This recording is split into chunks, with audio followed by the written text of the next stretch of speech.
E eu gostaria agora de apresentar a vocês o José Gontijo, é nosso conselheiro do Brasil 5.0, é diretor de Ciências, Tecnologias e Inovação Digital do MCTI, a quem eu passo a palavra nesse momento.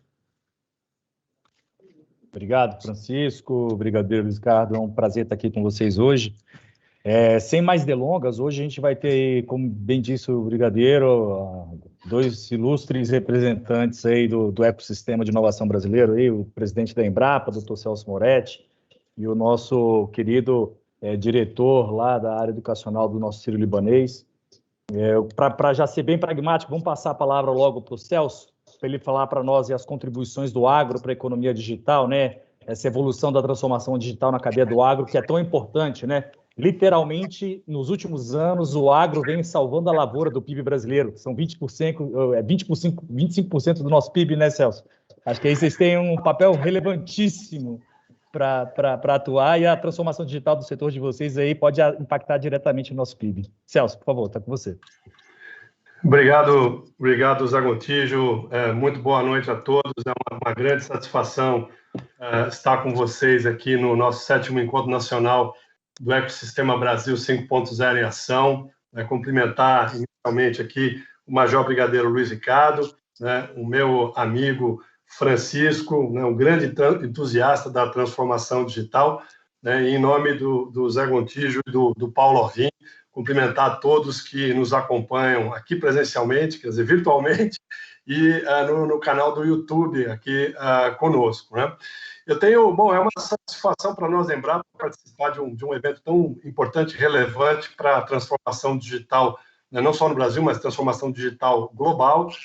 Eu tenho uma breve apresentação aqui, que eu entendo que acho que vai facilitar, vai funcionar como um fio condutor da minha fala nesses próximos minutos. Então, eu vou compartilhar aqui a minha tela com vocês. Muito bem. Então, eu sou Celso Moretti, presidente da Embrapa, a empresa brasileira de pesquisa agropecuária, vinculada ao Ministério da Agricultura, Pecuária e Abastecimento do governo federal do Brasil. Nesses próximos minutos, eu vou falar um pouco sobre as contribuições do agro na economia digital, falar como esse agro e como que essa transformação digital, ela tem ocorrido antes, dentro e depois da porteira, trazer alguns exemplos para vocês como que essa transformação tem ocorrido nesses diferentes vetores aí. Também falar um pouquinho da agenda de governança corporativa, ambiental e social, e como, enfim, a transformação digital tem apoiado nessa agenda ESG na Embrapa, e mais ao fim, os impactos dessa evolução digital no agro brasileiro. Bom, nós somos uma empresa de inovação tecnológica, a Embrapa é uma empresa pública focada na geração de conhecimentos, tecnologias e principalmente transformados em soluções para a agropecuária brasileira. O negócio da Embrapa é prover soluções para resolver os problemas da agropecuária brasileira. Nós acabamos de completar 48 anos de uma trajetória muito exitosa, de sucesso na agricultura do cinturão tropical do globo, e a nossa missão é viabilizar soluções por meio da pesquisa, desenvolvimento e inovação para a sustentabilidade da agricultura em benefício da sociedade brasileira. Anualmente, a Embrapa ela publica o seu chamado balanço social, que é mais uma das prestações de contas que, como empresa pública, nós fazemos para a sociedade brasileira, onde nós apresentamos o lucro social produzido pela Embrapa naquele ano. Então, no ano de 2020, nós acabamos de apresentar para a sociedade, no nosso aniversário em abril, o nosso balanço social no ano de 2020. Foram 61,85 bilhões de reais em lucro social para a sociedade brasileira, na forma do impacto de 220 tecnologias e 150 cultivares. Nós também, dividindo esse lucro social pelo custo operacional da Embrapa, nós demonstramos que para cada R$1 que foi colocado na Embrapa em 2020, nós devolvemos R$17,77 para a sociedade brasileira, e foram gerados 41.475 empregos diretos em 2020. Esse é um documento que está disponível no nosso sítio, no nosso portal. Ele é auditado e auditável para quem tiver interesse. É um documento que está disponível no nosso portal. A Embrapa, ao longo dessa última década, Francisco, Brigadeiro Luiz Ricardo e todos aqueles que nos acompanham, ela desenvolveu uma capacidade de antever, cenários futuros. Nós temos um think tank na Embrapa, que foi criado em 2012, agora no ano que vem faremos 10 anos desse think tank, que traz as tendências para a agricultura nesses próximos 10 anos. Esse documento foi lançado em 2018, está passando agora, o Visão 2030, está passando por uma revisão da sua contribuição, e aí nós temos aí 7 grandes mega tendências que, trazem essa visão de 2030. Como o próprio Gontijo colocou aqui na abertura da sua fala, o agro brasileiro tem realmente sido um dos setores que tem sido um dos esteios aí da economia brasileira, se não o maior esteio. Em 2020, o agro teve um crescimento recorde de 24,31%, isso é um dado agora do mês de março de 2021, e é um setor que responde por 1/3 dos empregos gerados no Brasil, e o ano passado foi mais da metade das exportações.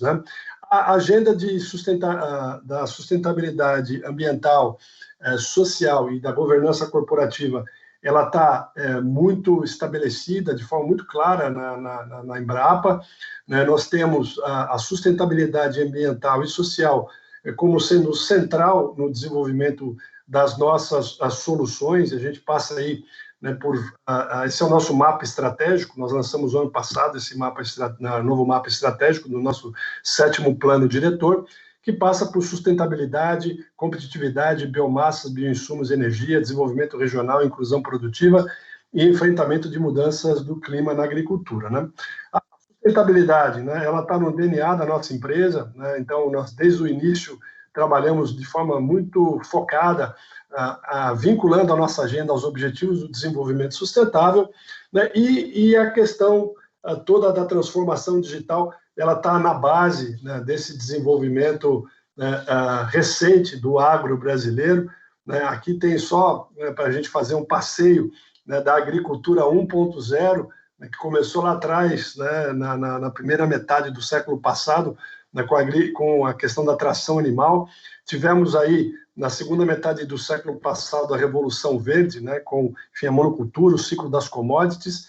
A agricultura 3.0, com a questão dos sistemas integrados, integração lavoura, pecuária e floresta. E agora, mais recente, nessa agricultura de base biológica, até 2030, a gente vê que o agro 4 ou 5.0 está desempenhando um papel extremamente importante e relevante, antes, dentro e após a porteira.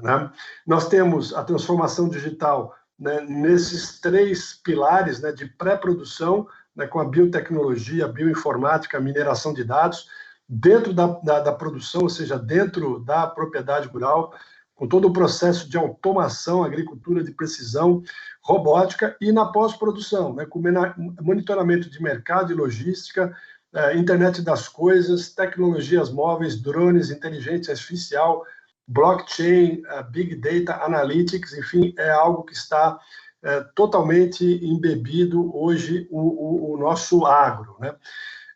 Na pré-produção, antes da porteira, nós temos aí as tecnologias digitais, com a bioinformática e a biotecnologia promovendo avanços que vão impactar em diversas áreas da produção animal e vegetal, como manejo, nutrição, resistência a doença, estresse hídrico, sanidade e melhoramento genético, né? Nós temos utilizado aí as ferramentas de bioinformática para dar todo o suporte à questão da edição de genomas, né? Se for o caso, eu posso falar um pouquinho mais sobre isso. Dentro da porteira, né? Hoje, a realidade de uso de sensores, drones, imageamento, visão computacional, simulação computacional, é uma realidade em várias propriedades, ainda que nós tenhamos um enorme desafio, caro Francisco e demais colegas que nos acompanham aqui, de conectividade. Apenas 30% das propriedades rurais estão conectadas hoje à internet, então esse é um desafio gigantesco, monumental para o nosso setor agro. Depois da porteira, dentro de toda essa parte de pós-produção, né, nós temos toda uma questão de sistemas de predição, né, prevendo safras agrícolas e riscos envolvidos, né, sistemas avançados de monitoramento que vão permitir, né, provimento de informação a consumidores sobre segurança e rastreabilidade dos alimentos. Isso já é uma realidade hoje para quem exporta frutas, por exemplo, para o mercado europeu, e toda a questão de marketplaces, né, de conexão virtual entre atores da cadeia produtiva, né, oferecendo solução de negociação e vendas, né. A Embrapa ela tem promovido um avanço muito forte no que diz respeito da transformação digital, né, no campo. Nós temos aí a maioria das nossas 43 unidades, dos nossos 43 centros de pesquisa atuando em inovação voltada para soluções digitais. Eu vou aqui percorrer alguns desses exemplos, né? Mas nós temos aí nosso laboratório multiusuário de bioinformática aqui em Campinas, em São Paulo, todo o suporte aos estudos de sequenciamento da próxima geração, né, de plantas e animais, né, visando essa análise e o gerenciamento de dados biológicos de grande volume. Então, nós temos estudos aí voltados, né, para o desenvolvimento de variedades de trigo, né. É importante dizer aqui, caro Major Brigadeiro Luiz Ricardo, que a Embrapa ela hoje trabalha com um setor, né, que é um setor de segurança nacional, que é a segurança alimentar. Hoje nós trabalhamos visando prover segurança alimentar para a população brasileira, né, e uma dessas frentes é o desenvolvimento de trigo para o cerrado, do trigo tropical, né. Então, além do trabalho do trigo, né, do trigo tropical aí, resistente ao vírus do mosaico, nós temos todo o trabalho feito com tambaqui, vacina para o carrapato bovino. Esse é um enorme desafio, né, que nós temos na produção tanto de gado de corte como de gado de leite, né, e também todo um trabalho aí do nosso laboratório de bioinformática voltado para a verificação de erros de montagem de genomas, né. Então, hoje, né, com as ferramentas de edição genômica, nós podemos, enfim, editar o genoma, e essa é uma parceria da Embrapa com a Universidade Estadual de Campinas, né? Nós temos ainda, dentro das soluções desenvolvidas pela Embrapa recentemente, né, toda a questão dos aplicativos para informações do zoneamento agrícola de risco climático, né. Essa é uma solução, né, que tem permitido que o produtor brasileiro saiba o que, quando e onde plantar com segurança, né. Os bancos públicos e privados hoje acessam essa ferramenta do ZARC, do Zoneamento Agrícola de Risco Climático, para fornecer o crédito agrícola para o produtor brasileiro. A plataforma tecnológica sobre os solos brasileiros, o Pronasolos, que está aí destacada no meio. Para vocês terem uma ideia, Francisco e colegas, hoje nós somos uma das maiores potências agroambientais do mundo, conhecendo em detalhes apenas 5% dos solos brasileiros, né? Vocês imaginem na hora que nós conhecemos 50% dos solos brasileiros. Então, esse programa, o Pronasolos, que é coordenado pelo Ministério da Agricultura, né, e conduzido tecnicamente pela Embrapa, vai trazer esse conhecimento em maior detalhe dos solos brasileiros, né? Também, por meio do uso de drones, nós conseguimos né, fazer a contagem automática de plantas nas lavouras, né, a detecção e contagem de gado usando veículos aéreos não tripulados, né, os VANTs. Né, recentemente, antes da pandemia, na verdade, né, eu estive ali, né, no CTA, em São José dos Campos, né, conversando um pouco com os colegas que trabalham com veículos aéreos não tripulados, né, e existe ali uma grande possibilidade de interação entre a Embrapa e a Força Aérea Brasileira no desenvolvimento desses trabalhos com VANTs, né, a detecção e rastreamento para fruticultura de precisão. Nós conseguimos hoje, né, com o uso de visualização computacional, visão computacional, estimar a produção em diversas cadeias produtivas. E mais recentemente, já chegando aqui, Francisco, Gontijo, colegas, no final da minha apresentação, o desenvolvimento de ferramentas digitais para a valoração, né, da governança corporativa, ambiental e social. Esse mercado de carbono, né, não existe nenhum negócio no mundo até 2050 que não vai ser impactado, né, pela questão dos gases de efeito estufa, né, pela questão da necessidade de se reduzir a emissão dos gases de efeito estufa. Se tem uma agricultura no mundo hoje que está bem posta e bem aparelhada do ponto de vista tecnológico, é a agricultura brasileira. Não tenho dúvidas, né, que o Brasil, até 2030, será um dos maiores protagonistas, se não o maior, né, protagonista na produção de alimentos, fibras e bioenergia, e também avançando, né, nas questões de produção de carne e carbono neutro. O ano passado, a Embrapa já disponibilizou a carne carbono neutro, em parceria com uma grande empresa, né, de proteína animal. Estamos avançando com leite de baixo carbono, leite carbono neutro e a soja de baixo carbono.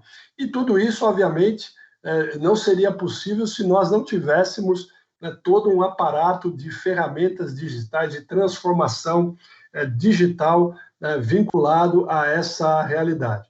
A Embrapa, ela tem um conjunto enorme de programas de inovação aberta, de inovação com o setor privado, com a cadeia produtiva.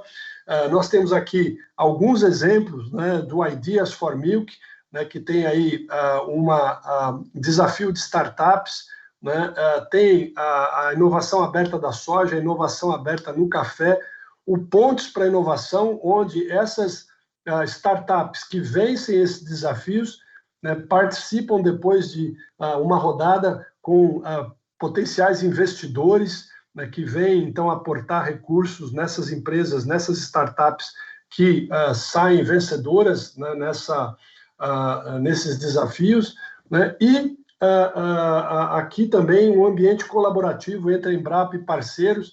A Embrapa desenvolveu essa plataforma de API, né, que permite ofertar informações e modelos que poderão ser utilizados por empresas e startups para a criação de softwares, sistemas web e aplicativos móveis. Né? Nós já temos aí vários parceiros, né, que são clientes da nossa plataforma AgroAPI. Quem quiser conhecer mais, tem aí o nosso link abaixo. A agricultura digital no campo, como eu disse, avançou muito, né? Hoje, mais de 84% dos produtores utilizam pelo menos uma tecnologia digital.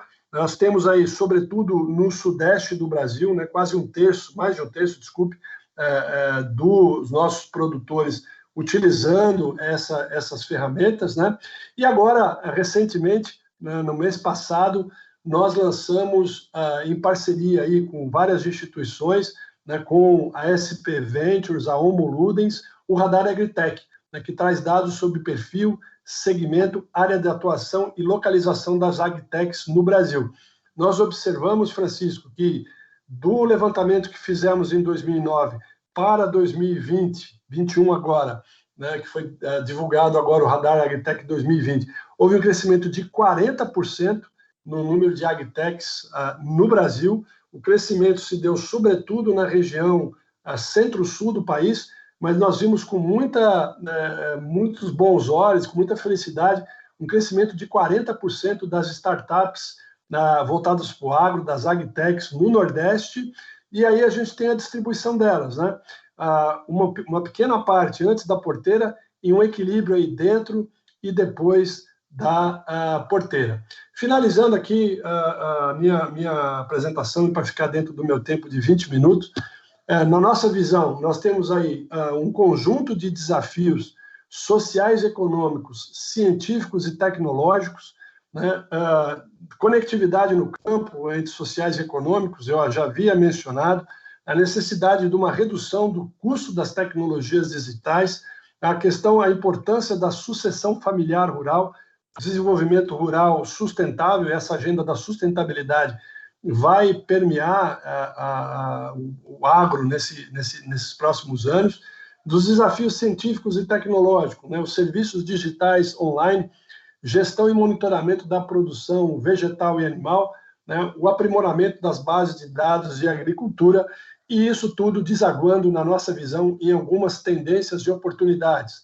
Nós vamos ter aí o surgimento cada vez maior de tecnologias digitais disruptivas, né? A maioria das tecnologias, né, elas são incrementais, mas nós vamos ter o surgimento de tecnologias disruptivas, né? Um mercado consumidor na era digital, quer dizer, como que vai ser esse mercado, né? Como que vai ser esse consumidor, né? Plataformas digitais, né? Uma maior utilização de rastreabilidade e certificações, né? E essa organização da nossa sociedade 5.0. Eu agradeço aqui, Francisco, mais uma vez, a oportunidade de estar com vocês aqui, né, no nosso Brasil 5.0. É realmente uma grande satisfação e fico à disposição. Obrigado, um abraço. Obrigado, Celso. Foi impressionante isso aí. Antes de passar para o professor Luiz, que a gente vai ter o question and answer depois, mas parabéns pelo retorno do investimento. 1 para 17 é um número... Poucas instituições, não digo nem no Brasil, no mundo tem retornos dessa monta, viu? Parabéns por isso.